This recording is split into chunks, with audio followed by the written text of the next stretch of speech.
குலக்கொழுந்தான Mahmoud நபி கொள்கை அறியாத பாவி, கொரடா தனை கொண்டு மாற்றினும் அறிஞர்பின் கூடி நடவாத பாவி, அரிசி விலை விளையறியுமோவென்ற கதை போல வகலிற் படைத்த பாவி, யாருக்கு வைத்த கூழாயினும் செலிகாணில் அள்ளி அடைகின்ற பாவி, விரிசையின் தொப்பையை விருப்படு வளர்க்க மேலும் அலைகின்ற பாவி, விதியற்ற பாவி அடியேனுமே நம்பினேன் வேளையீதாடுவதற்கே, வரிசை நபி வரிசை மிக உள்ள நீர் பின்தொடர வள்ளல் ரசூல் வருகவே, வளரு மறு நிறை குணம் குடிவாழும் மென்னிருகன் மணியே முஹைத்தீனே. அல்ஹம்துலில்லாஹி ஹம்தன் கஸீரன் طيبا مباركا فيه كما يحب ربنا ويرضى. اللهم صل وسلم على رسولك سيدنا وحبيبنا وشفيعنا ومولانا محمد وعلى آل سيدنا محمد. قد ضاقت حيلتي أدركني يا حبيب الله. بسم الله الرحمن الرحيم. بسم الله بابنا تبارك حيطاننا، ياسين سقفنا، كاف ها يا عين صاد كفايتنا، حاميم عين سين قاف حمايتنا، فسيكفيكهم الله وهو السميع العليم، فالله خير حافظا وهو أرحم الراحمين. அன்புக்குரிய சகோதரர்களே, அல்லாஹுவின் நல்லடியார்களே, ஞான வழி தோழர்களே, இன்று நாம் ஈதுல் ஃபித்ர் பெருநாளை கொண்டாடுவதற்காக ரசூலுல்லாஹி ஸல்லல்லாஹு அலைஹி வஸல்லம் அவர்கள் சொன்னதன்படி அந்த பெருநாளைக்குரிய தொழுகையை தொழுவதற்காக இங்கே கூடியிருக்கின்றோம். குறிப்பிட்ட சுருக்கமான நேரம்தான் பேச முடியும். 10:45 தொழுகை ஆரம்பமாகும். அதற்கிடையில் முக்கியமான சில தகவல்களை சொல்லலாம் என நான் விரும்புகிறேன். அல்லாஹ் சுப்ஹானஹு வ தஆலா திருக்குர்ஆனில் இன்னா அரவ்னல் அமானத அலஸ் ஸமாவாதி வல் அர்தி ஃபஅபைன அன் யஹ்மில்னஹா வ அஷ்ஃபக்ன மின்ஹா வ ஹமலஹல் இன்சான் வ கான ஸலூமன் ஜஹூலா என்று கூறியிருக்கிறான். நாங்கள், அல்லாஹ் சொல்கிறான், நாங்கள் என்று சொல்கிறான். நான் என்றும் அல்லாஹ் சுப்ஹானஹு வ தஆலா திருக்குர்ஆனிலே பேசுவதுண்டு. நாங்கள் என்றும் அவன் பேசுவதுண்டு.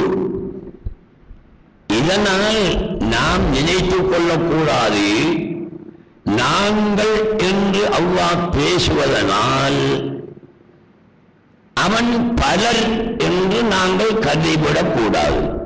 அவன் ஒருவன்தான்.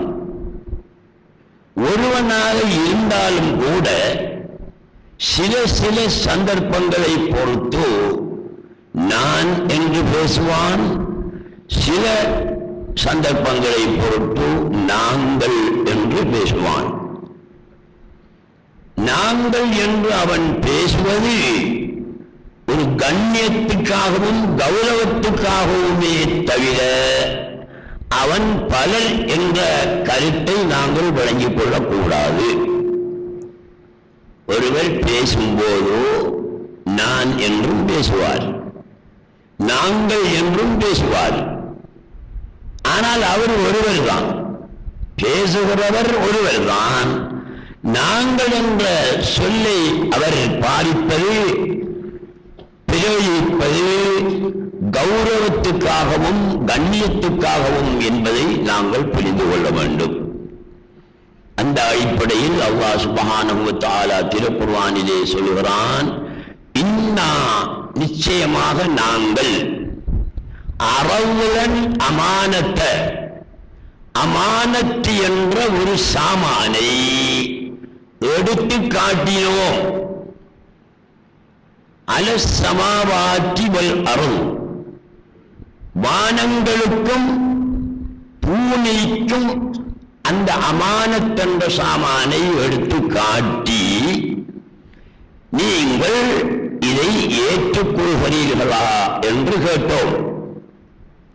அல்லாஹ் சுப்ஹானஹு வ தஆலா அமானத் என்ற ஒரு சாமானை வானத்திடமும் பூமியிடமும் காட்டி நீங்கள் இதை ஏற்றுக்கொள்வீர்களா என்று கேட்டான். வானங்களும் பூமியும் ஏற்றுக்கொள்வதற்கு மறுத்துவிட்டன. ஏற்றுக்கொள்ள முடியாது, எங்களால் அதை சுமந்து கொள்ள முடியாது, அதை எடுத்து செயல்பட எங்களால் இயலாது என்று வானங்களும் பூமிகளும் சொல்லிவிட்டன.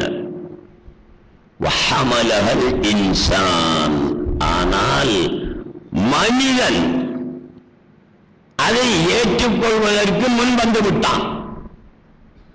நான் ஏற்றுக்கொள்வேன் என்று மனிதன் சொல்லிவிட்டான். வஅஷ்ஃபக்ன மின்ஹா ஹமலஹல் இன்சான், மனிதன் ஏற்றுக்கொண்டாலும் அவன் அதை ஏற்றி சரியான முறையில் செயல்படுவானா என்பது ஒரு கேள்விக்குறிதான்.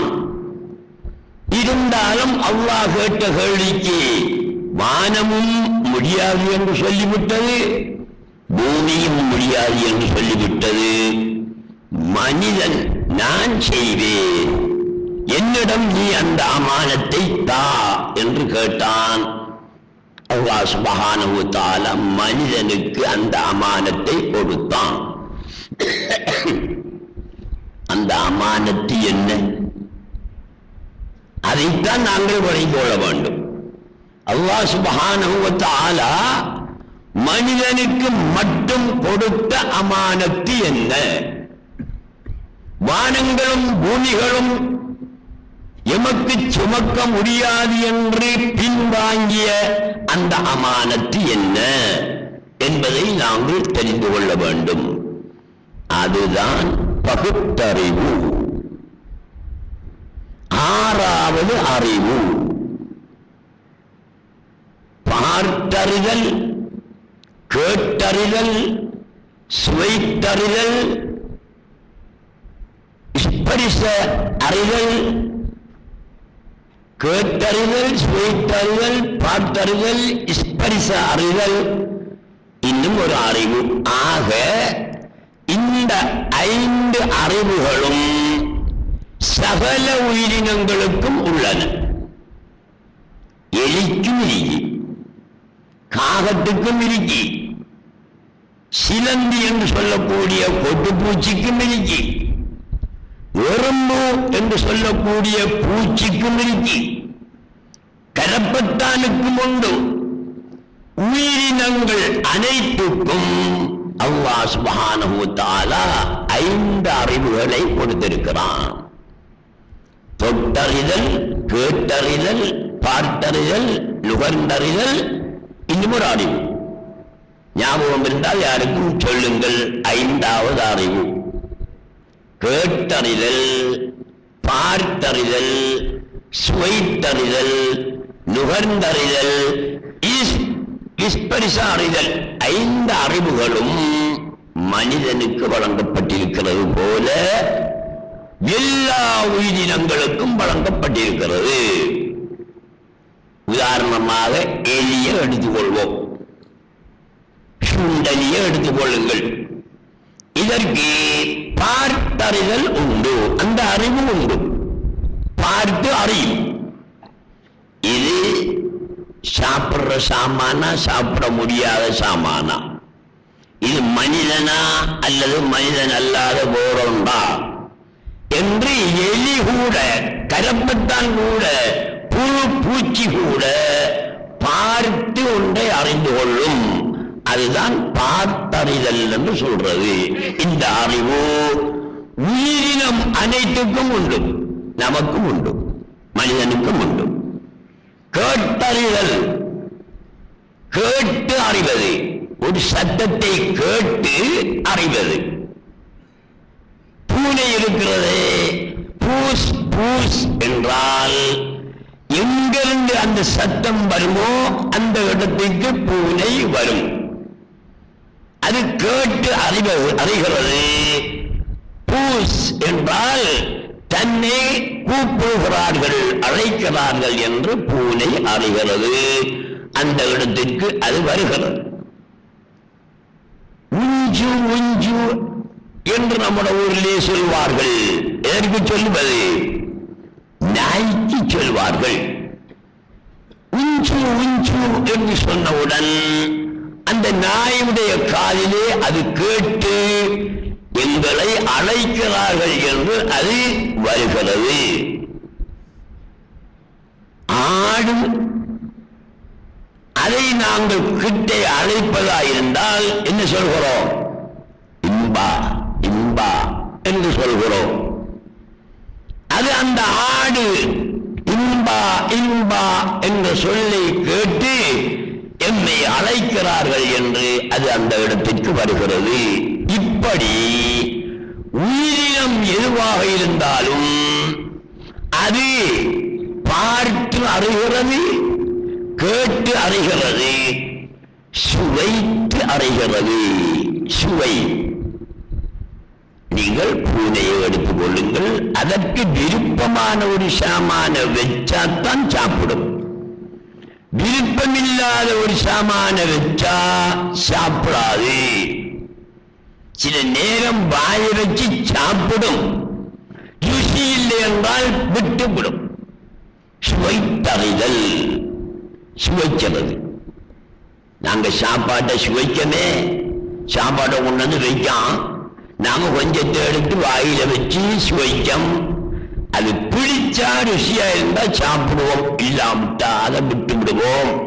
இது மனிதனுக்கும் உண்டு, எல்லா உயிரினுக்கும் உண்டு.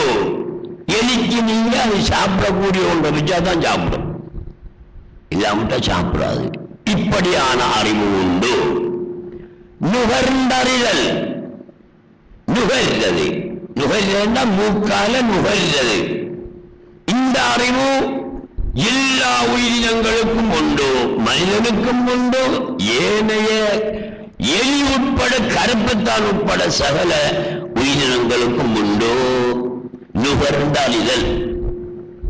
நீங்க சாதாரணமாக சீனி பூச்சிக்கு ரொம்ப விருப்பமான ஒரு சாமான், சீனி போட்ட தேநீர், தண்ணி பூச்சிக்கு ரொம்ப விருப்பமான சாமான்.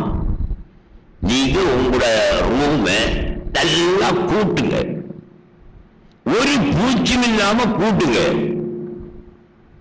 ஒரு பூச்சியும் இல்லை, ஒரு இடத்துல நீங்க சீனியை வைங்க. 10 நிமிஷத்திலே பூச்சிகள் அந்த இடத்துக்கு வந்து கூடுகின்றன. எங்கே எந்த பூச்சி? ஏற்கனவே தான் கூட்டி விட்டீர்களே, ரூம்ல பூச்சே இல்லையே, எங்கிருந்து அந்த பூச்சி வந்தது? அல்லாஹ் சுப்ஹானஹு வ தஆலா அதுக்கு நுகரக்கூடிய ஒரு சக்தியை கொடுத்திருக்கிறான். எந்த அளவுக்கு நுகரும் பூச்சி? ஏறத்தாழ 20 மீட்டர் தூரத்தில் உள்ள தன்னுடைய உணவை நுகரும். சாதாரணமான ஒரு பூச்சி, மனிதனை போலையா? இல்லை, காலால் மிதிக்கின்றோம். அப்படியான ஒரு பூச்சி அல்லாஹ் அதற்கு என்ன சக்தியை கொடுத்திருக்கிறான்? 20 மீட்டரில் உள்ள தன்னுடைய உணவை நுகரக்கூடிய தன்மையை கொடுத்திருக்கிறான். சீனியை வச்சா 20 மீட்டருக்கு அங்காலே இருக்கக்கூடிய ஒரு பூச்சி தனது உணவு இந்த இடத்திலே இருக்கிறது என்று அதை நுகர்கிறது. அந்த இடத்துக்கு உடனவர் அல்லாஹ்வுடைய குதிரத்தை பார்த்தீங்களா? சுவர்கோழி என்று நாங்கள் சொல்கிறோம். கரப்பட்டான போல ஒன்று சுவர்கோழி. அநேகமாக கரப்பட்டான் நகர்ந்துதான் செல்லும். சுவர்கோழி நகர்ந்தும் செல்லும், பறந்தும் செல்லும். இறக்கை உண்டு சுவர்கோழிக்கு. அதிகமாக மலசல கூடங்களிலே நீங்கள் பார்க்கலாம் சுவர்கோழியை. அதில் தன்மை என்ன?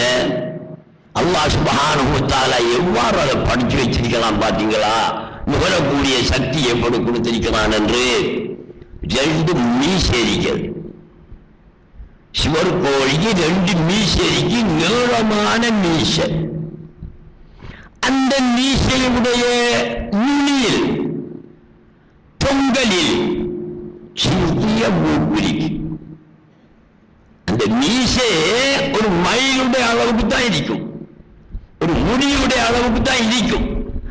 அதன் தொங்கலிலே அல்லாஹ் சுப்ஹானஹு வ தஆலா மூக்க வச்சிருக்கலாம். டொய்லெட்டுக்கு போய் அதை இதையெல்லாம் பார்த்துக்கிட்டு இருக்காம உங்களோட பாத்ரூமுக்கு போய் நீங்க சுவர்கோழியை பாருங்க என்ன செய்யுது. சுவர்கோழி சுவரில் நடந்துகிட்டே வரும். அதனால் தான் சுவர்கோழி என்பதற்கு பேர் வந்துச்சு. சுவரில் நடந்துகிட்டே வரும். வந்து தன்னுடைய 2 மீசைகளை அசைக்கும். ஏன்? நுகரப்போகுது. தனக்கு விருப்பமான உணவு எங்கே இருக்கிறது என்று நுகரப்போகுது. டொய்லெட்டுக்கு போய் உட்கார்ந்துட்டீங்களா? இன்னும் மலம் கழிக்கல. சுவர்கோழி அப்படியே மீசையை நீட்டி அந்த மூக்கால நுழைந்து கொண்டே இருக்கும். எங்க வரப்போகுது என்று மலம் வெளியாயிச்சா உடனே அந்த சுவர்கோழி அந்த இடத்தை நோக்கி வரும். ஏன்? அந்த மீசையுடைய தொங்கலிலே இருக்கின்ற மூக்கினால் அது நுகர்கிறது. அப்போ அதுக்கு அல்லாஹ் சுப்ஹானஹு வ தஆலா அப்படி நுகரக்கூடிய ஒரு தன்மையை கொடுத்திருக்கான். நீங்க மலம் கழிக்கலையா? 1 மணித்தியால உட்கார்ந்து இருக்கிறீங்களா? சுவர்கோழி சுவரெல்லாம் நிற்கும், மலத்தை நோக்கி வராது. ஏன்? மலம் எப்போது அதனுடைய வாடை வீசும்? வெளியானால், மலம் வெளியானால் தான் வாடை வரும். அந்த வாடையை நுகரக்கூடிய ஒரு சக்தியை அல்லாஹ் சுப்ஹானஹு வ தஆலா அதுக்கு கொடுத்திருக்கான். மனிதன் 20 மீட்டர் தூரத்தில் உள்ள தன்னுடைய விருப்பமான ஒரு உணவை நுகர்வானா?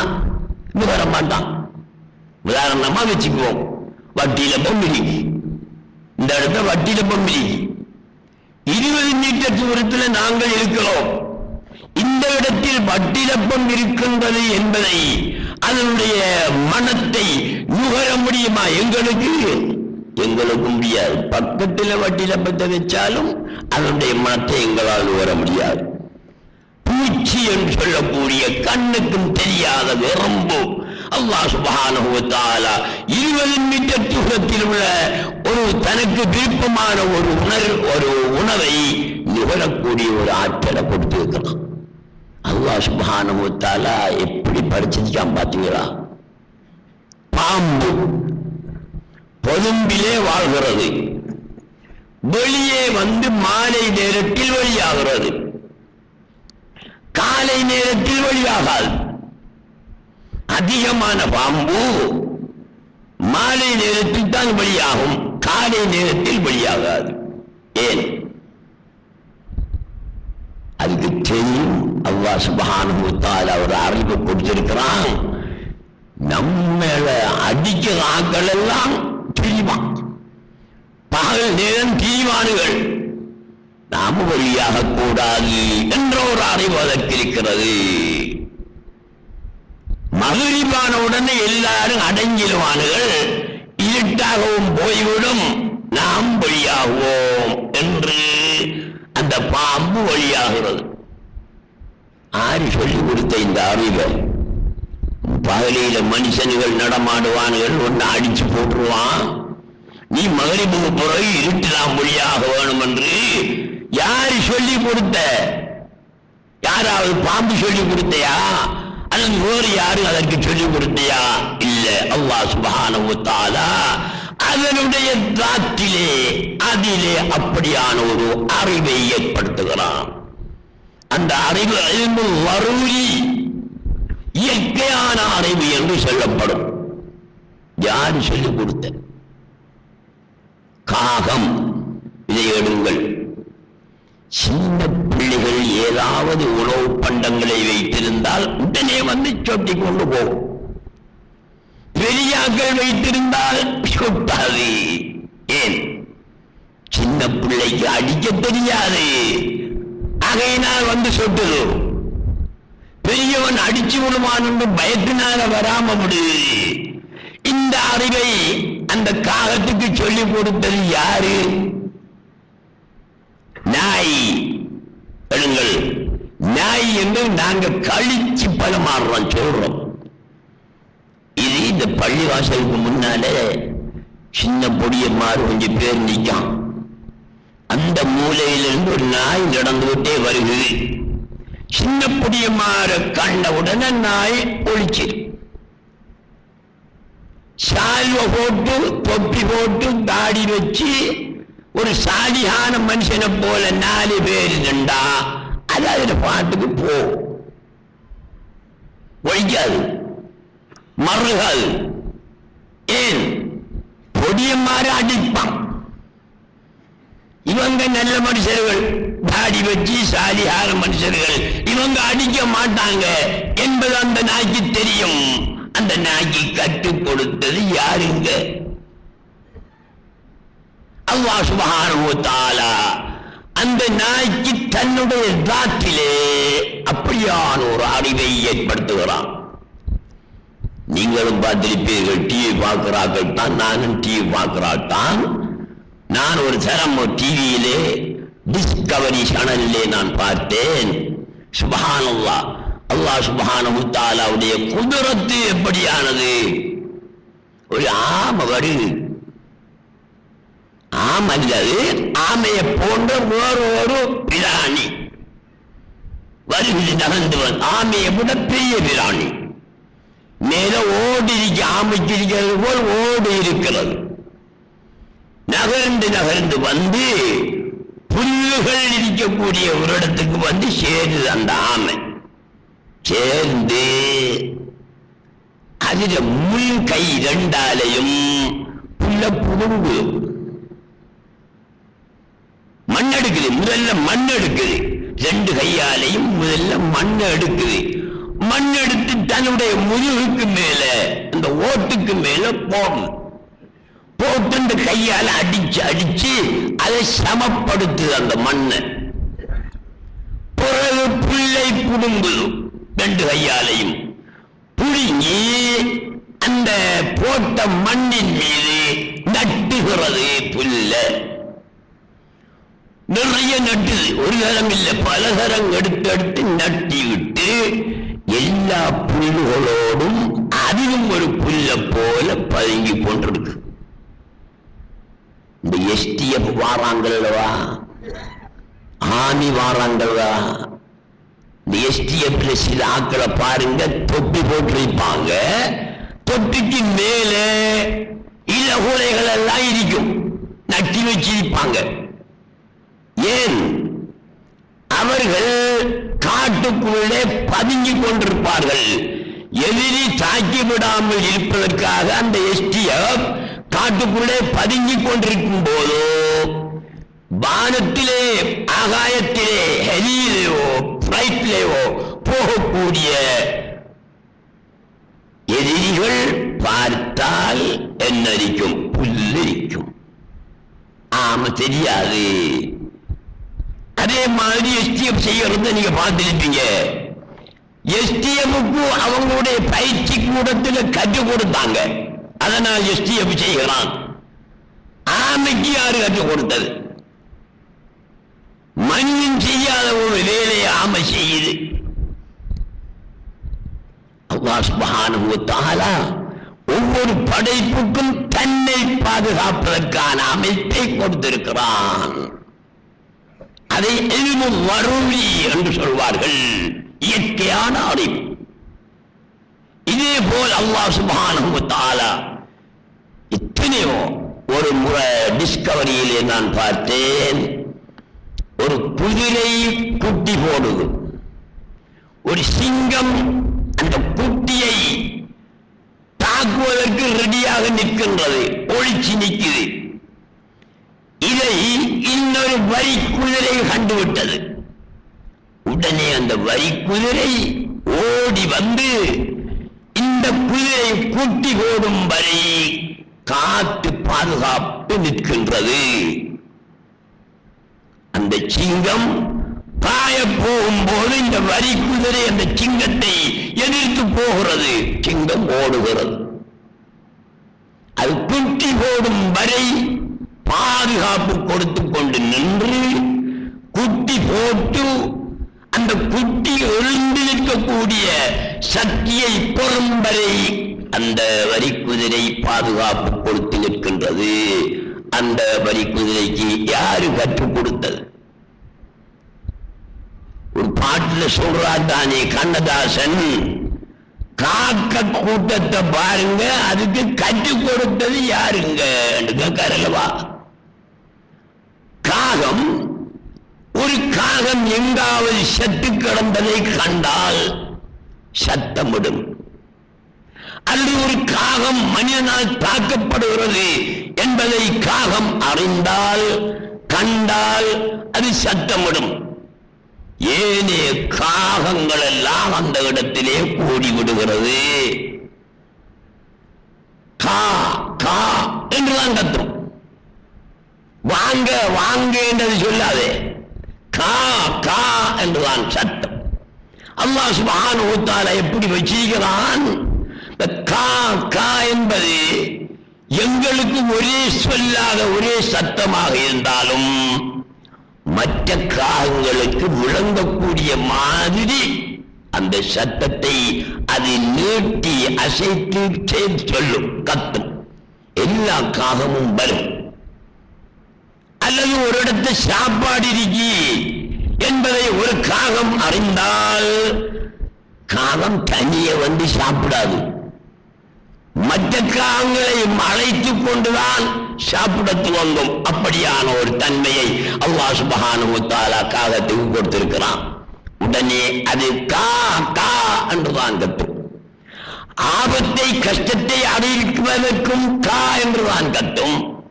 உணவு இருக்கிறது என்பதை அறிவிப்பதற்கும் கா என்றுதான் கத்தும். எங்களுக்கு அந்த காவும் இந்த காவும் ஒன்று போல் தான் கேட்கும். ஆனால் காகங்களுக்கிடையிலே அது நீட்டி சுருக்கி அந்த குரலை எழுப்புகின்ற பாணியை அல்லாஹ் சுப்ஹானஹு வ தஆலா கற்றுக் கொடுத்திருக்கிறான். இல்முல் வரூரி. ஒரு காகம் கா என்றால் தூரத்தில் இருக்கக்கூடிய ஒரு காகம் உணவை கண்டு இது கா என்று சொல்லுகிறதா? ஒரு காகத்துக்கு ஆபத்து ஏற்பட்டு கா என்று சொல்கிறதா என்பதை அது விளங்கிக் கொள்ளும். அப்படியான ஒரு தன்மையை அல்லாஹ் சுப்ஹானஹு வ தஆலா கொடுத்திருக்கிறான். இப்படி நாங்கள் பார்க்கின்ற போதோ உயிரினங்கள் அனைத்தும் சிறிய எறும்போ அல்லது பெரிய யானையோ எப்படியான மிருகமாக இருந்தாலும் எந்த ஒரு பிராணியாக இருந்தாலும் அதற்கு அல்லாஹ் சுப்ஹானஹு வ தஆலா இயற்கையிலேயே ஒரு அறிவை கொடுக்கிறான். இந்த அறிவை ஒரு உதாரணத்தை சொல்லி நான் விளங்கப்படுத்துகிறேன், நன்றாக கவனியுங்கள். ஒரு பூனை குட்டி போடுது.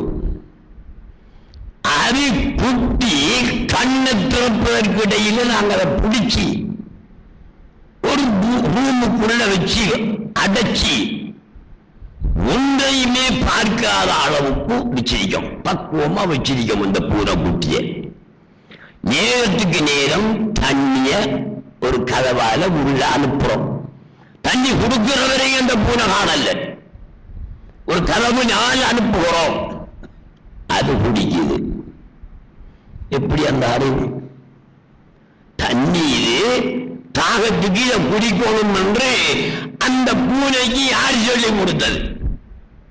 அல்லாஹ் சொல்லி கொடுத்தான். அந்த பூனையுடைய உடலிலே இயற்கையான ஒரு அறிவை ஏற்படுத்தினான். தண்ணியை குடிக்குது. சாப்பாட்டை வச்சு, பூனைக்கு விருப்பமான சாப்பாட்டை வச்சு கதவுகளால உள்ள தள்ளி விடுறான். பூனை இருக்குது. அது எங்கேயும் யாரும் சாப்பிட்டதை காணவே இல்லை, தண்ணீர் குடிச்சதை காணவே இல்லை. குட்டி ஈன்றவுடன் அதை எடுத்து கொண்டு போய் நாங்க ஒரு ரூமுக்குள்ள வச்சுட்டோம் தண்ணியை. சாப்பாடுங்கும் போது இது சாப்பிடுறது என்பதை எப்படி அந்த பூனை கண்டுபிடிக்குது? அல்லாஹ் அந்த அறிவை கொடுத்திருக்கிறான், சாப்பிடுது. அதை விட முக்கியமான ஒரு செய்தியை சொல்கிறேன். அது என்னவெனில், பூனைய பிடிச்சு குட்டிய வச்சு ஒரு வருஷமாச்சு, எல்லாம் வளர்ந்து போச்சு. பூனை கதவை திறந்தம், எலிய கண்டிச்சு பூனை கூடர வாங்கி பிடிக்கும். இதற்கு முதல் அந்த பூனை எலிய காணையும் இல்லை, எலிய பிடிக்கையும் இல்லை. இன்னொரு எலி அந்த பூனை அந்த எலிய பிடிச்சு சாப்பிட்டது அது காணையும் இல்லை, ஒரு அறிவும் இல்லை, ஒன்றையுமே அது காணல. ஒரு வருஷம் தனிப்பட்ட முறையில் அந்த பூனையை வளர்த்து கதவை திறந்தீங்க வெளியொண்டு போனா அந்த பூனை என்ன செய்யும் சொல்லுங்க பாப்போம்? பாஞ்சு பிடிக்கும். அதற்கு கற்றுக் கொடுத்தது யாரு? யாரும் கற்றுக் கொடுத்தியா? இல்லையே. அல்லாஹ் சுப்ஹானஹு வ தஆலா அதனுடைய நாட்டிலே, அதனுடைய உடலிலே அப்படியான ஒரு சக்தியை ஏற்படுத்துகிறான். அது அதை செய்கின்றது. ஆதம் அலைஹிஸ்ஸலாத்து வஸ்ஸலாம் முதலாவது படைக்கப்பட்ட மனுஷன். மனுஷனே இல்லை, அவர் மட்டும்தான் மனுஷனா இருக்காரு. வேறு ஆணும் இல்லை, மண்ணும் இல்லை. அல்லாஹ் சுப்ஹானஹு வ தஆலா அவருடைய விலா எலும்பில ஒரு எலும்பை கலட்டி அதிலிருந்து ஹவ்வா அலைஹிஸ்ஸலாத்து வஸ்ஸலாம் அவங்கள படைச்சான். ஆதம் பார்த்தாரு. அப்புறம் ஒரு மனுஷனை பார்த்தாரு ஆதம். தன்னை ஒரு மனிதனாக பார்த்து இன்னொரு மனிதன் முதலாவதாக பார்க்காரு ஹவ்வாவைத்தான். உடனே கைய போட்டாரு. ஆறு சொல்லி கொடுத்தவருக்கு? அவள் பெண், உடல் உறவு கொள்ளலாம், அது இன்பம் வரும், அப்படி என்று ஆதம் அலைஹிஸ்ஸலாம் அவர்களுக்கு சொல்லிக் கொடுத்தது யாரு? அது வரூரி, இயற்கையாக ஏற்படுகின்ற ஒரு ஆதமோடுங்க. நம்மள ஒரு ஆள் எடுங்களன், ஒரு புள்ளை வந்து பிறந்து ஆம்பளை புள்ளை பிறந்த உடனே தூக்கி கொண்டு போய் நீங்க ஒரு ரூம்ல செஞ்சிருக்கீங்க வச்சு, ஒரு மனுஷனையும் அந்த புள்ள காணாம, ஒரு பெண்ணையும் காணாம வளர்க்குறீங்க. 15-20 வயசா போச்சு, வளர்த்துட்டீங்க. ஒருவரையும் அந்த புள்ள இந்த பிறந்தாண்டுல இருந்து காணலன்னு வச்சுக்கோமே, வளர்த்துட்டீங்க. ஒரு பொம்பளைய மெல்ல உள்ளுக்கு தள்ளுறான் அந்த ரூமுக்குள்ள. தள்ளி விட்டா இவர் என்ன செய்வாரு? பயந்தா ஓடுவாரு, இல்ல கையை பிடிப்பார், உடல் உறவு கொள்வதற்கு தயாராகுவார். யாரை சொல்லி கொடுத்த? அல்லாஹ் சுப்ஹானஹு வ தஆலா அவருடைய உடலிலே அப்படியான ஒரு அறிவை ஏற்படுத்துகிறான். இதெல்லாம் இயற்கையான அறிவு, வரூனி. ஆனா இதற்கு பகுத்தறிவு என்று சொல்வதில்லை. பகுத்தறிவு என்பது மனிதனுக்கு மட்டும்தான், வேற எந்த ஒரு உயிர் பிராணிக்கும் பகுத்தறிவில்லை. அது ஒன்று. இந்த மந்திக்கென்று ஒரு கல்வி இருக்கிறது, ஒரு கலை, லொஜிக் என்று சொல்வார்கள். மந்திக்கென்று அரபிலே சொல்வார்கள். அதிலே சொல்கிறார்கள், அல் இன்சானு ஹயவானுன் நாத்திகுன், மனிதன் பேசும் பிராணி. ஹயவான் என்றா என்ன?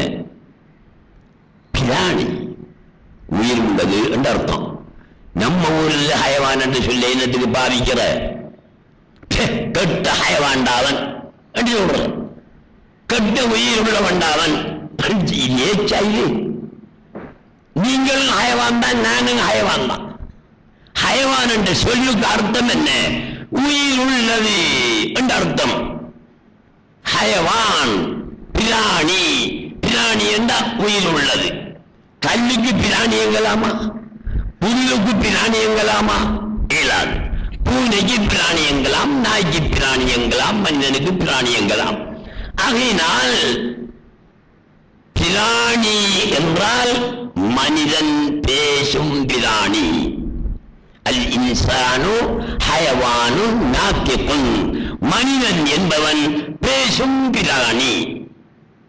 மற்ற எதுவும் பேசவல்ல என்று முடிவாகுது.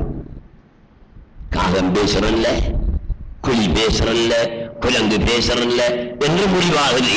இந்த மந்திரிகூட அடிப்படையில் நாங்கள் பார்க்கும் போது மனிதன் மட்டும்தான் பேசும் பிராணி, வேறு எதுவும் பேசக்கூடிய பிராணி இல்லை என்று விளங்குகிறது அல்லவா? அது தவறு. அது ஷரியத்துடைய இடத்திலே ஒரு அளவு ஏற்றுக்கொள்ளப்படும், சூழ்பிச ஞானத்திலே அது ஏற்றுக்கொள்ளப்படாது. ஏன் தெரியுமா? அல்லாஹ் சுப்ஹானஹு வ தஆலா சகல உயிரினங்களுக்கும் மொழியை கற்றுக் கொடுத்திருக்கிறான். சுலைமான் அலைஹிஸ்ஸலாத்து வஸ்ஸலாம் அவர்களை பற்றி அல்லாஹ் குர்ஆனிலே சொல்லும் போது வஅல்லம்னாஹு மன்திகத் தைர், பறவைகளுடைய மொழியை சுலைமான் அலைஹிஸ்ஸலாத்து வஸ்ஸலாம் அவர்களுக்கு நாங்கள் கற்றுக் கொடுத்தோம் என்று சொல்கிறான். ஒரு பறவை சொல்லுகிறது, மற்ற பறவைகளை பார்த்து ஒரு எறும்பு சொல்லுகிறது, மற்ற எறும்புகளை பார்த்து சுலைமானும் அவருடைய படையும் வந்து கொண்டிருக்கிறார்கள், நம்மளை மிதித்து விடுவார்கள், நாங்கள் ஒதுங்குவோம், சைட்டுக்காகுவோம், ஓரமாக போவோம் என்று ஒரு எறும்பு பேசுகிறதாக அல்லாஹ் குர்ஆனிலே சொல்கிறான். எப்படி தெரியும்? எறும்பு எப்படி பேசியது? அந்த நம்லத் எப்படி சொன்னது? சுலைமான் வருகிறார், அவருடைய படையும் வருகிறது, நாங்கள் இந்த ரோட்டிலே இருந்தால் மீட்டு கொண்டு போய் விடுவார்கள், நாங்கள் செத்து விடுவோம், ஓரமாகுங்கள் என்று ஒரு எறும்பு பேசுகிறது. ஏனைய எறும்புகள் அந்த பேச்சை முழங்குகிறது. அப்ப பறவைக்கு எறும்புக்கு மொழி இல்லை என்று எப்படி சொல்ல முடியும்? பேசுகிறதை கேட்கின்றது. அதே போல அல்லாஹ் சுப்ஹானஹு வ தஆலா ஒரு வகையில் மனிதனை சிறந்தவனாகவும் இன்னொரு வகையிலே ஏனைய உயிர் பிராணிகளை சிறந்தவைகளாகவும் ஆக்கி வைத்திருக்கிறான். ஆகையினால் நாங்கள் விளங்கிக் கொள்ள வேண்டும், பகுத்தறிவு என்பது மனிதனுக்கு மட்டும்தான், மற்ற அறிவு அத்தனையும் எல்லா உயிரினங்களுக்கும் இருக்கிறது. கல்வி, இந்த போத்தல், இந்த போத்தலுக்கு அறிவு இருக்கா இல்லையா? அறிவு உண்டு இந்த போத்தலுக்கு. இது உயிர் உள்ளதா? ஹயவானா? பிராணியா? இது இல்லை, இது ஒரு போத்தல். இதுக்கு மலையை அல்லாஹ் சுப்ஹானஹு வ தஆலா கொடுத்திருக்கிறான். நீங்கள் கேள்விப்பட்டிருப்பீர்கள், ஹதீஸ்களிலே வருகிறது, ரசூலுல்லாஹி ஸல்லல்லாஹு அலைஹி வஸல்லம் அவருடைய கைகளில் இருந்த கல்லை தஸ்பீஹ் செய்தது. ரசூலுல்லாஹ்வுடைய கையில் இருந்த கற்கள் தஸ்பீஹ் செய்தன. எப்படி தஸ்பீஹ் செய்யும்? மனிதன் தான் தஸ்பீஹ் செய்யுமா? தவளைகள், நீரில் வாழக்கூடிய தவளைகள் தஸ்பீஹ் செய்கின்றன, அவற்றை நீங்கள் அடிக்காதீர்கள் என்று நபியுல்லாஹி ஸல்லல்லாஹு அலைஹி வஸல்லம் சொன்னார்கள். எப்படி தஸ்பீஹ் செய்கிறது? உயிர் இல்லாவிட்டால் தஸ்பீஹ் செய்யுமா? உயிர் இருக்கிறது. இந்த போத்தலுக்கும் உயிர் இருக்கிறது, இந்த ஒளி வாங்கிக்கும் உயிர் இருக்கிறது, அல்லாஹ் படைத்த ஒவ்வொன்றுக்கும் உயிர் இருக்கிறது. உயிரில் பல வகையான உயிர், வளரும் உயிர், வளராத உயிர். இந்த போத்தலை நீங்க 100 கோடி வருஷம் பெற்று இருந்தாலும் இந்த அளவுக்கு தான் இருக்கும், போத்தலில் வளராது. அதே நேரத்தில் ஒரு தென்னன் ஒரு தேங்காயை நட்டினால் 100 வருஷத்தால் அது பெரிய ஒரு மரமா போகுமே, அது வளரும் உயிர். இது வளராத உயிர். எங்களுடைய பேனை பாக்கெட்ல புத்துற பேனை உயிர் இருக்கா இல்லையா? உயிர் இருக்கிறது. ஆனால் அது வளரக்கூடிய உயிர் இல்லை, வளராத உயிர். 100 வருஷத்துக்கு பேனையை குத்திருந்தா வளர்ற உயிரண்டா எங்க போயிருக்கும்? எத்தனையோ மீட்டர் தூரத்துக்கு போயிருக்கும் பேனை. வளராத உயிர். இவ்வாறு அல்லாஹ் சுப்ஹானஹு வ தஆலா வளரும் உயிர் வளராத உயிர் என்று 2 வகையா படைச்சு வச்சிருக்கிறான். அல்லாஹ்வுடைய படைப்புகளுக்கு சுப்ஹானல்லாஹ் எவராலுமே கண்டு வியந்து ஒன்றுமே சொல்ல முடியாது. சுப்ஹானல்லாஹ், அவன் குத்ரத் உள்ளவன், சக்தி உள்ளவன்.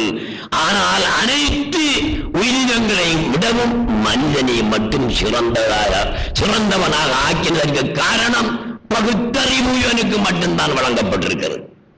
வானங்களிடத்திலே நாங்கள் சொன்னோம், அமானத்தை பொறுப்படுத்த இயலுமான்னு கேட்டோம். எதை? பகுத்தறிவை பொறுப்படுத்த இயலுமா என்று கேட்டோம். அமானத்தென்றால் பகுத்தறிவு. சூஃபிகள் சொல்லக்கூடிய கருத்து இது.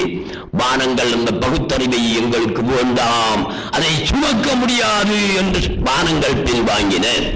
பூமிகளிடத்திலே கேட்டான், பூமிகளும் பகுத்தறிவை சுமக்க முடியாது என்று பின்வாங்கின. இந்த மடையன், இந்த மனிதன் நான் சுமந்து கொள்வேன் என்று பகுத்தறிவை நான் சுமந்து கொள்வேன் என்று ஏற்றுக்கொண்டான். ஆனால் அவன் பகுத்தறிவின்படி நடப்பதில்லை. அந்த பகுத்தறிவை அவன் பயன்படுத்துவதில்லை. ஹயவான் என்று சொல்லக்கூடிய எந்த உயிரினமாவது அதற்கு வழங்கப்பட்ட 5 அறிவுகளையும் பயன்படுத்துகிறது. இப்போது நான் எத்தனையோ உதாரணங்களை சொல்லி இருக்கிறேன். அவைகள் பயன்படுத்தி உலகத்தில் வாழ்கின்றன. ஓணான்,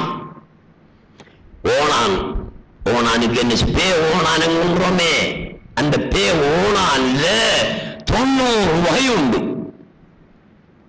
நாங்க ஒரு சில வகையை தான் இந்த நம்ம ஊர்ல பார்ப்போம். இந்தியாவுக்கு போனா இன்னும் ஒரு சில வகையை பார்ப்போம். பாகிஸ்தானுக்கு போனா இன்னும் ஒரு சில வகையை பார்ப்போம். அமெரிக்காவுக்கு போனா இன்னும் ஒரு சில வகையை பார்ப்போம். அந்தந்த நாட்டுக்கேற்ற மாதிரி ஓணான்களை அல்லாஹ் சுப்ஹானஹு வ தஆலா படிச்சிருக்கான். தோர என்று சொல்வார்கள். அதற்கு ஓணானுக்கு தோர என்று சொல்வார்கள். 8 நிறம் கொள்ளும். தோரை 90 நிறம் கொள்ளும். மனிதனுக்கு ஏனுமா? இவரு கருப்பண்டா கருப்பு தான், அவர் வெள்ளையண்டா வெள்ளதான். 2வது நிறம் கொள்ள இவரால முடியாது, 3வது நிறம் கொள்ள இவரால முடியாது. அல்லாஹ் சுப்ஹானஹு வ தஆலா ஓணான் தோரை 90 நிறம் கொள்ளும். ஏன் கொடுத்தான் அப்படி ஒரு தன்னை? அது தன்னை பாதுகாத்துக் கொள்வதற்காக அல்லாஹ் சுப்ஹானஹு வ தஆலா வழங்கி இருக்கிறான். பச்சை நிறமான ஒரு இடத்திலே அது இருந்தால் பச்சை நிறமாக போய்விடும். யாரும் நிறத்தை மாற்றுவதில்லை. அதனுடைய இயற்கை, அதனுடைய உடல் அமைப்பு பச்சை நிறம் உள்ள இடத்துக்கு போன பச்சையா போய்த்திரும் அந்த ஓணம். ஏன்? யாராலையும் தாக்க முடியாது. ஏன்? எல்லாம் பச்சையா தான் இருக்கும். ஓணானும் பச்சையா இருக்கும், அங்க இருக்கிறதும் பச்சையா இருக்கும். அதனால இது ஓணான் என்று இவராலும் கண்டுபிடிச்சு தாக்க முடியாது. பாதுகாப்புக்காக அல்லாஹ் சுப்ஹானஹு வ தஆலா அதற்கு அப்படியான ஒரு தன்மையை கொடுத்திருக்கிறான். மஞ்சள் நிறமுள்ள ஒரு இடத்திற்கு போனால் மஞ்சள் நிறமாகிறது. ஏன்? தன்னை பாதுகாக்க. எல்லாம் மஞ்சளா தான் தெரியும். உங்களுக்கு தெரியும் தான், இந்த கல்லாத்தால போகும்போது இந்த கல்லாத்துல பாருங்க, சில நேரங்கள்ல ஒரு இலை ஒன்றும் மிதந்துகிட்டு இருக்கும். தண்ணி தெரியாது. இலை நிறைய இலையா தான் இருக்கும், தண்ணியே தெரியா. இது நம்ம நாட்டில் உள்ள இலை இல்லை, இது வெளிநாடுகளில் உள்ள இலை. அந்த காலத்தில் யுத்த நேரங்கள்ல தண்ணியில கொண்டாந்து வெள்ளக்காரன் போட்டான் அந்த இலையை. அது தண்ணிக்கு மேல கிடந்தா மேல போகக்கூடிய விமானங்கள் பார்த்தா தரை என்றுதான் விளங்கும், தண்ணி என்று விளங்காது. உடனே பிளைட்டை இறக்குவாங்க. அதுல இறக்கினா உழவு வீட்டு தரையிலேயே அதற்காக கொண்டு வந்து போடப்பட்ட இலைகள் தான் அந்த தண்ணீரிலே இருக்கக்கூடிய இலைகள். இப்படி அல்லாஹ் சுப்ஹானஹு வ தஆலா மனிதனை பாதுகாப்பதற்காக மிருகங்களை பாதுகாப்பதற்காக, மற்றவைகளை பாதுகாப்பதற்காக ஒவ்வொன்றுக்கும் தன்னுடைய உடலிலே அப்படியான ஒரு அறிவை கொடுத்து அது ஒரு வறுமுறையை கொடுத்து வச்சிருக்கான். இதெல்லாம் எதுக்கு நான் சொல்லிட்டு வரணும்டா, மனிதனுக்கு மட்டும்தான் பகுத்தறிவு கொடுத்திருக்கிறான். பகுத்தறிவுண்டா என்ன? இது திங்கக்கூடிய சாமான், இது திங்கக்கூடாத சாமான் என்று பகுத்தறிகிறதா? அதான் எல்லாத்துக்கும் தெரியுமே. எலியும் என்ன செய்யுது? அது திங்கக்கூடியதை தான் தங்குது. இல்லை என்ன அது விட்டு போட்டு போயிருதா இல்லையா? எத்தனையோ வஸ்துக்கள் நாங்க எத்தனையோ பிராணிகளுக்கு கொடுக்கிறோம், அது விரும்பி அதான் தங்கும், மாட்டி திங்காடும். அப்படியானால் பகுத்தறிவோ என்பது அது தீ, இது மூத்திரம், இது சாப்பிடக்கூடியது, இது சாப்பிடக்கூடாதது என்று பகுத்தறிகிறது. பகுத்தறிவு அல்ல. அப்படியான தன்மை எல்லா உயிரினங்களுக்கும் உண்டு. மாட்டுக்கும் உண்டு, ஆட்டுக்கும் உண்டு. ஆடிக்கு அது சாப்பிடுற இலையை கொடுத்தா என்ன செய்யும்? சாப்பிடும். அது சாப்பிடாத இலையை கொடுத்தா கிட்ட வரும், போகும். ஏனது அல்லாஹ் சொல்லியா கொடுத்தான், இதை சாப்பிடாத இதை சாப்பிடு என்று? இல்லை. அந்த உடல் இருக்கக்கூடிய அல்மு வறுவரி இயற்கையான ஒரு அறிவோ அதை செய்கிறது. ஆகையினால இது நல்லது இது கெட்டது என்று பிரித்தறிகிறது பகுத்தறிவு அல்ல. பகுத்தறிவு என்றால் மனிதனுக்கும் மட்டும் வழங்கப்பட்டது. அது என்ன தெரியுமா? இது ஹக்கு, இது ஹல்கு, இது அல்லாஹ், இது சிருஷ்டி. அல்லாஹ்வுக்கும் சிருஷ்டிக்கும் இடையில் உள்ள தொடர்பு இன்னது, இப்படியானது என்பதை விளங்குவதுதான் பகுத்தறிவு. தவிர அது நல்லது இது கெட்டது, அது பீ இது மூத்திரம் என்று பகுத்தறிவது பகுத்தறிவு அல்ல. சூஃபிகளுடைய கருத்து.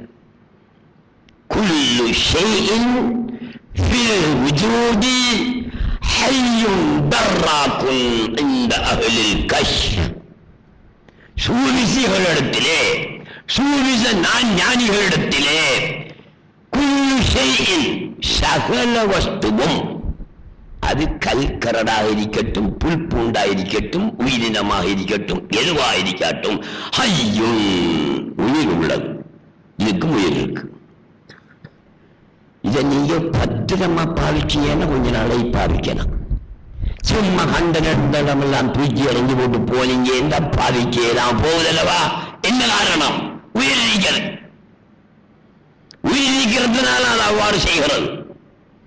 எங்களோட வீட்டில் நாங்க சும்மா சீப் கொண்டு மேசையில் இருக்கிறது வீழ கொண்டு கிடந்தா காலால கட்டி போட்டு போனா அந்த சீப்பு தானாக உழைஞ்சு போகும், தானாக படுவா போயிடும். ஏன்? அதுக்கு உயிர் இருக்கிறது. அதை பாதுகாக்கணும் எங்களோட கடமை. உடனே தூக்கி இருந்த இடத்துல வச்சுக்கணும். எந்த இடத்தில் எந்த பொருளை வைக்க வேண்டுமோ அந்த இடத்தில் அந்த பொருளை வைத்தால் அது நீண்ட காலம் இருக்கும். காரணம் உயிர் இருக்கிறதுனால். எனவே பகுத்தறிவுள்ள மனிதன், இது சிருஷ்டி, இது சிருஷ்டி கர்த்தா, ரெண்டு பேருக்கு இடையில உள்ள தொடர்பு என்ன என்பதை நாங்கள் அறிந்து கொள்ள வேண்டும் சகோதரர்களே. இதை எதற்காக சொல்லி வருகிறேன்? எங்களுடைய வஹ்தத்துல் வஜூத் தத்துவத்தின்படி, சூஃபிகள் கூறக்கூடிய ஞான விளக்கத்தின்படி அனைத்துமே அல்லாஹ்வின் வெளிப்பாடுதான். அதில் இது அல்லாஹ்வுடைய வெளிப்பாடு, இது அல்லாஹ்வுடைய வெளிப்பாடு அல்ல என்று எந்த ஒரு மண்ணும் கிடையாது, எந்த ஒரு துன்பம் கிடையாது. எல்லாம் அவனேதான் வழியாகி காட்சி அளித்துக் கொண்டிருக்கிறான்.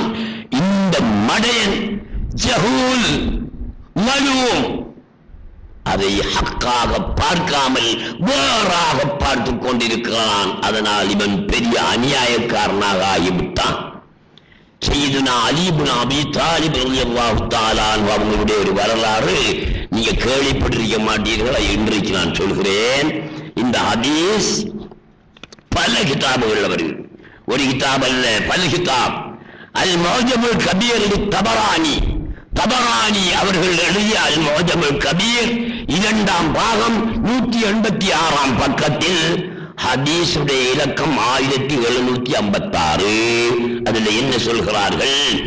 லம்மா கான யௌமு கஸ்வத்தி தாயிப், தாயிப் யுத்தம் நடந்த நேரத்திலே قام النبي صلى الله عليه وسلم مع علي بن ابي طالب அலி இப்னு அபி தாலிப் அவங்களோட ரசூலுல்லாஹ் இருந்தார்கள். மலியன் மினன் நஹார், பகல் நேரத்தில் பேசிட்டு இருந்தான். فقال له ابو بكر رضي الله عنه يا رسول الله, அல்லாஹ்வுடைய ரசூலே, அபூபக்கர் நாயகம் அல்லாஹ்வுடைய ரசூலே, قالت مناجاتك عليا منذ اليوم, என்ன அலியோட நீங்க ரொம்ப நேரம் பேசிட்டு இருக்கிறீங்க என்று அபூபக்கர் சித்திக் ரலியல்லாஹு அன்ஹு அவர்கள் ரசூலுல்லாஹ் இடத்தில் கேட்டார்கள். வகால ரசூலுல்லாஹி ஸல்லல்லாஹு அலைஹி வஸல்லம், ரசூலுல்லாஹ் சொன்னார்கள், மா அன இன்தஜைதுஹு, நான் அலியோட நான் பேசல, வலாக்கின் அல்லாஹ் இன்தஜா, அல்லாஹ் தான் அலியோட பேசினான் என்றார்கள் நபியுல்லாஹி ஸல்லல்லாஹு அலைஹி வஸல்லம். யார் யார் பேசிட்டு இருந்த? ரசூலுல்லாஹும் அலியும் தாயிப் யுத்தத்தின் போது ரொம்ப நீண்ட நேரம் பேசிட்டு இருக்கிறாங்க. அபூபக்கர் சித்திக் நாயகம் பார்க்கிறாங்க, ரொம்ப நேரம் என்ன பேசுற, என்ன ரகசியம் அப்படி என்று கேட்கின்றார்கள். அல்லாஹ்வுடைய ரசூலே, ரொம்ப நேரமா பேசிட்டு இருக்கிறீங்களே அலியோடு, என்ன பேசுறீங்க, ரொம்ப நேரமாச்சு என்று கேட்டதற்கு நாயகம் என்று சொன்னாங்க, மா அன இன்தஜைதுஹு வலாக்கின் அல்லாஹ் இன்தஜா, அலியோட பேசியது நான் இல்லை, அல்லாஹ் பேசினான். எப்படியான கருத்து! ரசூலுல்லாஹ் தான் அல்லாஹ்வுடைய வெளிப்பாடு, நானும் அவனே என்ற கருத்தை இங்கே தெளிவாக காட்டுகிறார்கள். சுனனு திர்மிதி என்ற கிதாப் 6வது வால்யம் 85வது பக்கம், ஹதீஸ் இலக்கம் 3726 என்று சொல்கிறார்கள். தா ரசூலுல்லாஹி ஸல்லல்லாஹு அலைஹி வஸல்லம் அலியன் யௌம தாயிப், தாயிப் யுத்தம் நடந்த நேரத்திலே நபியுல்லாஹ் அலி அவங்களை கூப்பிட்டாங்க. கூப்பிட்டு காட்சி செய்யாங்க.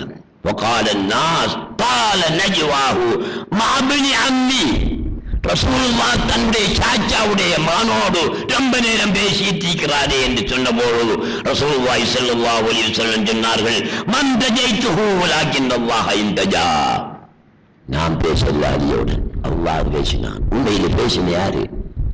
ரசூலுல்லாஹ் பேசிட்டு இருந்தாங்க என்று சொல்றாங்க, நான் பேசல, அலியோடு பேசினது அல்லாஹ் என்று சொல்கிறார்கள்.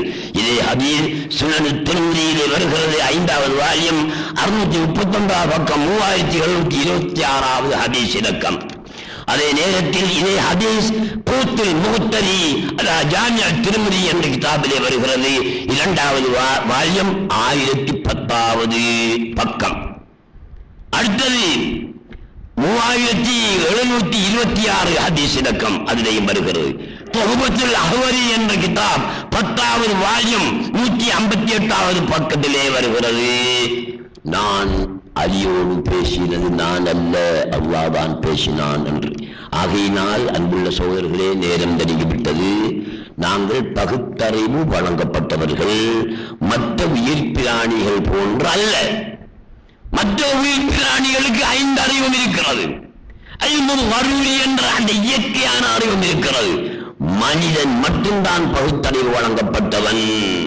பகுத்தறிவு என்றால் நீங்கள் விளங்கிக் கொள்ள வேண்டும், அல்லாஹ்வுடைய தன்மை என்னது, சிருஷ்டியுடைய தன்மை என்னது, சிருஷ்டியாக வந்தவன் அவன்தான் என்று உணர்வுவதுதான் பகுத்தறிவே தவிர, இது சோறு, இது ரொட்டி, இது இடியப்பம், இது அப்பம் என்று பிரித்தறிவது எல்லாத்துக்கும் உள்ள அறிவுதான்.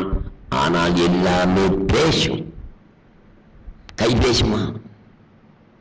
பேசும். குர்ஆன்ல அல்லாஹ் சொல்றான், وَتُكَلِّمُنَا أَيْدِيهِمْ, யாசின்ல வரும், الْيَوْمَ نَخْتِمُ عَلَى أَفْوَاهِهِمْ, அந்த நாளில் நாங்கள் அவருடைய வாய்களுக்கு பூட்டு போடுவோம்.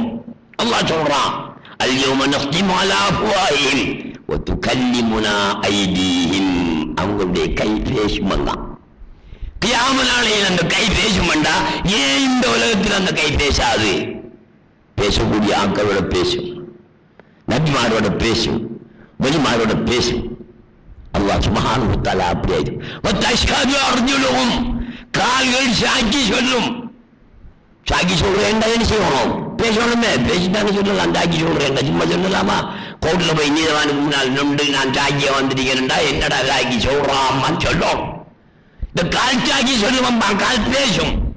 கியாமத் நாளையிலே கால் பேசுதென்றால் ஏன் இந்த துன்யாவிலே அந்த கால் பேசாது? பேசக்கூடியவர்களுடன் பேசும், நபிமார்களுடன் பேசும், ஒலிமார்களுடன் பேசும். எனவே நாங்கள் விளங்கிக் கொள்ள வேண்டும், இன்றைய தினம் ஒரு சந்தோஷமான தினம். நபிமார்கள் ஹாவராகலாம், ஒலிமார்கள் ஹாவராகலாம், இந்த காலத்து குதுபு ஹாவராகலாம். அல்லாஹ் சுப்ஹானஹு வ தஆலா ஒரு குதுபுக்கு, ஒரு காலத்தில் உள்ள ஒரு குதுபுக்கு 366 உடல் எடுக்கலாம், அந்த வாய்ப்பை கொடுத்திருக்கலாம். ஒரு குதுப் இருக்கிறாரு, குதுப் நாயகம் இருக்கிறார்கள் என்றால் அவர்கள் ஒரே நேரத்தில் 366 உடல்களிலே தோன்றுவார்கள். குதுப் நாயகத்தை நோன்பு இறக்கிறதுக்கு அவங்களோட ஹயாத்துல 100 பேர் சாப்பாட்டுக்கு சொன்னாங்க. 100 பேரை விட்டையும் பாடுறாங்க, 100 பேரை விட்டையும் போய் நோம்பு இருந்தாங்க. குதுப் நாயகத்தில் 100 பேரா? ஒரு ஆள் தானே. குதுபுக்கு, ஒரு காலத்தில் உள்ள குதுபுக்கு அல்லது கௌமுக்கு 366 உடல் எடுக்க முடியும். ரசூலுல்லாஹி ஸல்லல்லாஹு அலைஹி வஸல்லம் அவர்களுக்கு 1,24,000 உடல் எடுக்க முடியும். ஒரே நேரத்தில் பெருமானார் ஸல்லல்லாஹு அலைஹி வஸல்லம் 1,24,000 இடத்திலே இருப்பார்கள். இப்படியாக இருக்கிறதுனால எங்களுடைய பள்ளிவாசல்களுக்கு சுன்னத்துல் ஜமாத்துடைய உடையவர்கள், தரீகா வழியில போற, அவுலியாக்களுடைய வழியில போறவர்களுடைய பள்ளிவாயல்களுக்கு குத்துமார்கள் வரலாம், அவுலியாக்கள் வரலாம், நபிமார்கள் கூட ஆவராகலாம் என்பதை நாம் நினைத்து இந்த பகுத்தறிவை சரியாக பயன்படுத்த வேண்டும் என்று கேட்டு முடித்துக் கொள்கிறேன். அன்புள்ள சகோதரர்களே, நமது பள்ளிவாயல் இதுவரை ஏறத்தாழ 18-19 கோடி ரூபாவுக்கும் மேல் செலவாகி உள்ளது. வெளியில நின்று நீங்க பாக்குறீங்க, பள்ளி கட்டுறாங்க என்று போறீங்க, மேல ஏறி பார்க்கணும். ஏறி பார்த்தா தான் உங்களுக்கு என்னென்ன வேலை நடந்து கொண்டிருக்கிறது உங்களுக்கு தெரியும். குப்பா வேலை முடிஞ்சு போச்சு, டெக்கரேஷன் வேலை தான் இது. குப்பாவுக்கு மனாரா 150 அடி உயரத்தில் உள்ள மனாராவை நாங்கள் இப்போது கட்டி கொண்டிருக்கின்றோம். ஒவ்வொரு நாளும் வேலை நடந்து கொண்டுதான் இருக்கிறது. இதற்கு நீங்கள் தந்த பணத்தை கொண்டுதான் இந்த வேலை நடக்குது. வேற எந்த ஒரு நாட்டிலிருந்து நாங்க பணம் படிக்கல. ஆகையினால் நீங்கள் இதை கவனத்தில் கொண்டு வேலை பாருங்கள், என்னென்ன வேலை நடக்குது. சிலர் எரிச்சல் பிடிச்ச சில பள்ளி கட்டுறான்கள் என்று சொல்லிட்டு சும்மா காலத்தை கொண்டு போறான் என்று சொல்றான். அவன் ஒரு நாளையில வேறி பார்த்திருக்கிறான், அவன் இடத்துல கேட்கணும். வேறி பாருங்க. அல்லாஹ் சுப்ஹானஹு வ தஆலாவுடைய கிருபையினாலும் அவுலியாக்களுடைய பரக்கத்தினாலும் இன்ஷா அல்லாஹ் இன்னும் ஒரு வருஷம் 2 வருஷத்துக்கு இடையில இந்த பள்ளிவாயிலை பூரணமாக முடிக்க வேண்டும். அதற்கு உங்களுடைய ஒத்துழைப்பு தேவை என்பதை கூறி விடைபெறுகிறேன். அஸ்ஸலாமு அலைக்கும் வரஹ்மத்துல்லாஹி வ பரகாத்துஹு.